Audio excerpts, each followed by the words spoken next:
English language lesson number 7. The name of lesson number 7 is the verb. Let's start the lesson number 7. चलिए आज हम देखते हैं कि लेसन नंबर 7 में हमें क्या दिया गया। उसने बात की है वर्ब, इट मीन्स क्रिया। अब ये क्रिया क्या होती है?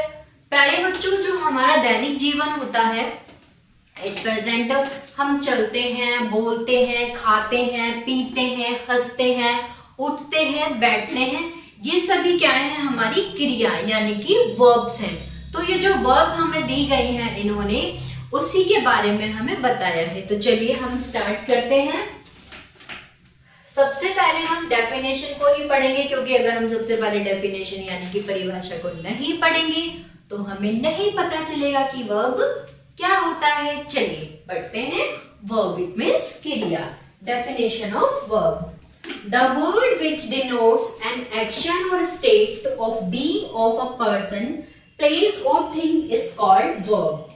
It means वह शब्द जो किसी कार्य, मैंने अभी आपको बताया, का करने या होना बताए या किसी व्यक्ति, वस्तु, स्थान के विषय में कुछ बताए, उसको हम क्या कहते हैं?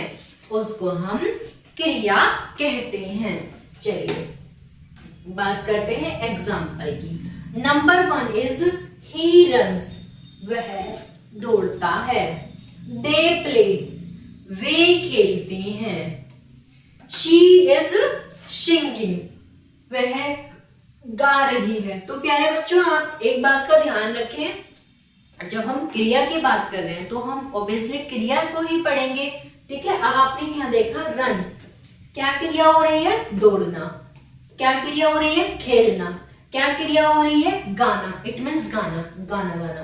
कम यानी कि आना, स्लीप यानी कि सोना, प्ले यानी कि खेलना। तो यहाँ पर सभी क्या हो रही है?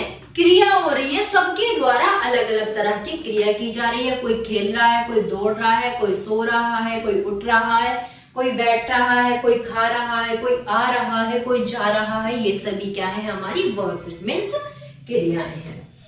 देखिए, आई शैल स्लीप, मैं सोऊंगा। दे आर प्लेयर्स, वे खिलाड़ी हैं। I was in the house, मैं घर में था। ही विल बी देयर, वह वहां होगा। उपयुक्त वाक्यों में 1, 2, 3, 4, 5 तक रंगीन शब्द उस कार्य के बारे में बता रहे हैं जो कर्ता कर रहा है। क्या कर रहा है? जो कर्ता के द्वारा कार्य किया जा रहा है।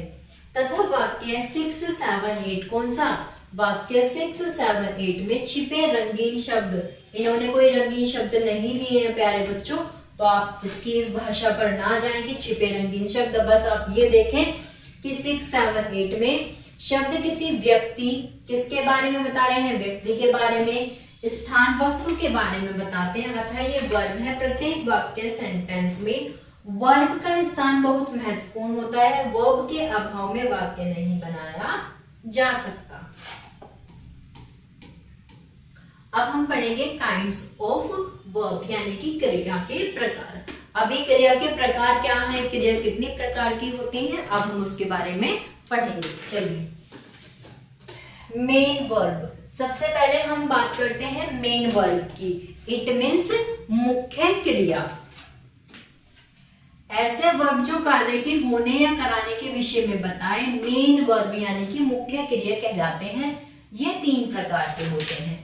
नंबर 1 इज ट्रांसिटिव वर्ब, सकर्मक क्रिया। नंबर 2 इज इंट्रांसिटिव वर्ब यानी कि अकर्मक क्रिया। नंबर 3 इज लिंकिंग वर्ब यानी कि संयोजक क्रिया। तो प्यारे बच्चों, ये 3 क्रिया के नाम बताए थे जो 3 प्रकार की होती है, उनको भी डिवाइड किया गया है, वो हम पढ़ेंगे। चलिए सबसे पहले हम बात करते हैं मेन वर्ब। ऐसी वर्ब जो कार्य के होने या करने के विषय में बताए मेन वर्ब यानी कि मुख्य क्रिया कहलाती हैं। ये 3 प्रकार की होती हैं। नंबर 1 इज ट्रांसिटिव वर्ब यानी कि सकर्मक क्रिया, जिस क्रिया के साथ ऑब्जेक्ट प्रयुक्त होता है। ऑब्जेक्ट क्या होता है प्यारे बच्चों? सेंटेंस का जो हमारा बचा हुआ भाग होता है हम उसको ऑब्जेक्ट बोलते हैं। तो ऑब्जेक्ट प्रयुक्त हो सकर्मक क्रिया यानी कि ट्रांसिटिव वर्ब कहलाती है। जैसे she writes a letter, they play football etcetera. Intransitive verb अकर्मक क्रिया क्या होगी? जिस वर्ब के साथ ऑब्जेक्टिव प्रयुक्त ना हो वह अकर्मक क्रिया यानी कि इंट्रांसिटिव वर्ब कहलाती है, जैसे she स्लीप्स, they run. Linking verb संयोजन क्रिया, ऐसी मुख्य क्रिया जो अपने सब्जेक्ट से उसके कॉम्प्लीमेंट पूरक का संबंध जोड़ती है, लिंकिंग वर्ब कहलाती है, जैसे is, are, am, was, were, appear, become, etcetera. Helping verb यानी कि सहायक क्रिया, यह क्रिया किसी मेन वर्ब मुख्य क्रिया के साथ पहले आकर कोई सेंस यानी कि वाक्य बनाने में सहायक होती है या सहयोग देने का कार्य करती है, जैसे is, am, are, was, were, has, have, had, do, not, did, shall, will. देखिए यहाँ पर हमें एक वर्ब का एक चार्ट दिया गया है। इस चार्ट के द्वारा इन्होंने वर्ब को डिफाइन किया है। चलिए अब हम इस चार्ट के द्वारा वर्ब जो इन्होंने डिफाइन किया है, अब हम उस चार्ट को पढ़ेंगे। तो प्यारे बच्चों, इस चार्ट को आप पढ़िए और बैठकर आप अपनी कॉपी पे इसको ड्रॉ करिए, क्योंकि जब आप इसको ड्रॉ करेंगे तो आप ज्यादा अच्छे से इसको समझ पाएंगे। चलिए, chart of verb. Verb, main verb मुख्य क्रिया, हेल्पिंग वर्ब इट मीन्स सहायक क्रिया। अब ये जो मुख्य क्रिया है इसको 3 पार्ट्स में डिवाइड किया गया है। Number 1 is transitive verb, number 2 is intransitive verb, number 3 is linking verb यानी कि अकर्मक क्रिया, संयोजक क्रिया। चलिए, नंबर 1 इज सकर्मक क्रिया, नंबर 2 अकर्मक क्रिया, नंबर 3 संयोजक क्रिया। अब इन्होंने फॉर्म्स ऑफ वर्ब दिए हैं यानी कि क्रिया के रूप दिए हैं। Number 1 is present form of first form, past form of second form, past participle form of third form यानी कि प्रथम अवस्था, द्वितीय अवस्था और तृतीय अवस्था। चलिए सबसे पहले हम बात करते हैं present form, first form. Number 2 past form, second form, past participle form, third form, ing form, present participle form. चलिए, अराइज उठना, एरोज, एरोजन या एराइजिंग। आस्क पूछना, आस्क्ड, आस्क्ड, आस्किंग।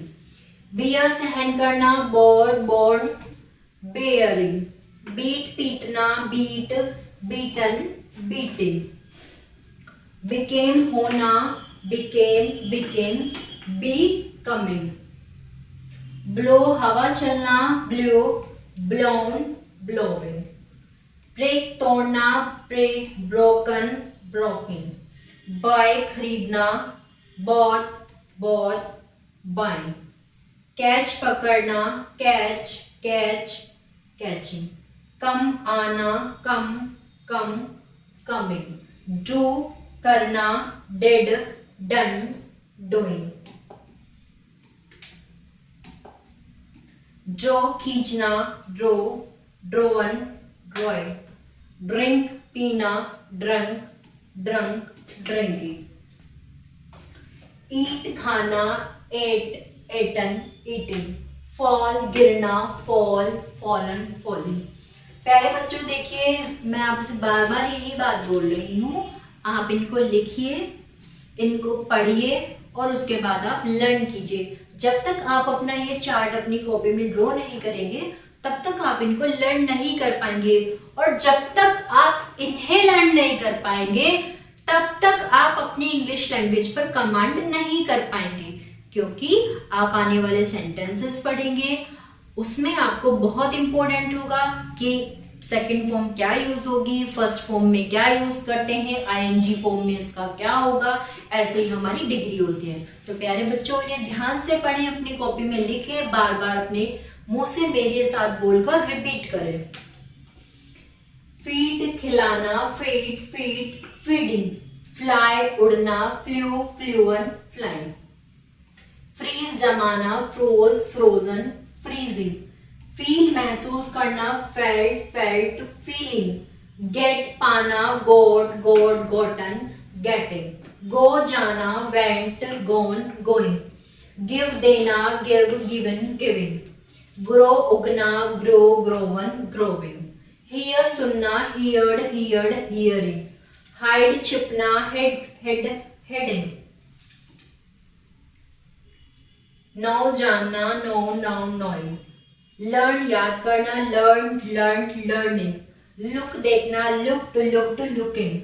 लाइव रहना, लाइव लाइव, लिविंग। रिंग बजाना, rang rang, ringing. Rise उठना, rose risen, rising. Run दौड़ना, run run, running. See देखना, saw see, seeing. Shake हिलाना, शोक शोकन, शेकिंग। शाइन चमकना, शो शोन, शाइनिंग। सिंग गाना, sung संग, सिंगिंग। सिंग डूबना, संग संग, सिंगिंग। सिट बैठना, सेट सेट, सिटिंग। स्लीप सोना, स्लेप्ट स्लेप्ट, स्लीपिंग। स्पीक बोलना, स्पोक स्पोकन, स्पीकिंग। स्टैंड खड़ा होना, स्टूड स्टूड, स्टैंडिंग। स्टील चुराना, स्टोल स्टोलन, स्टैलिंग। स्विम तैयार, स्विम स्वम, स्विमिंग।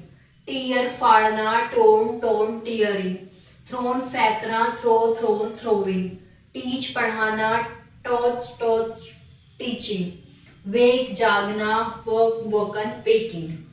वेव बुनना, वेव बोवन, वोविंग। राइट लिखना, रोड रिटिंग या राइटिंग। तो प्यारे बच्चों, ये हमें दी गई थी यहाँ पे फॉर्म्स ऑफ वर्ब्स।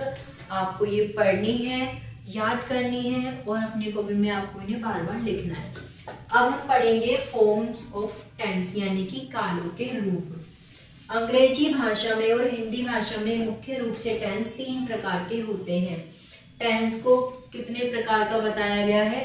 3 प्रकार का बताया गया है। अब वो 3 प्रकार के टेंस कौन कौन से हैं?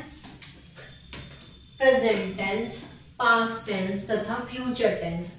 इनमें से प्रत्येक टेंस के 4 रूप होते हैं। अर्थात अंग्रेजी भाषा में कुल 12 टेंस फॉर्म्स होते हैं, जिनके नाम इस प्रकार है। नंबर 1 इज प्रेजेंट टेंस को 4 पार्ट्स में डिवाइड किया गया है। Present indefinite tense, present continuous tense, present perfect tense, present perfect continuous tense. Number 2 past tense, past indefinite tense, past continuous tense, past perfect tense, past perfect continuous tense. Number 3 की हम बात करते हैं क्या? Future tense, future indefinite tense, future continuous tense, future perfect tense, future perfect continuous tense. तो प्यारे बच्चों, ये हमें यहाँ पर किसकी टेंस की नॉलेज दी गई थी। इससे आगे भी हम पढ़ेंगे। आपको इसमें कोई भी समस्या है तो आप कमेंट बॉक्स में जरूर लिखिए और वीडियो को लाइक करें। Thank you.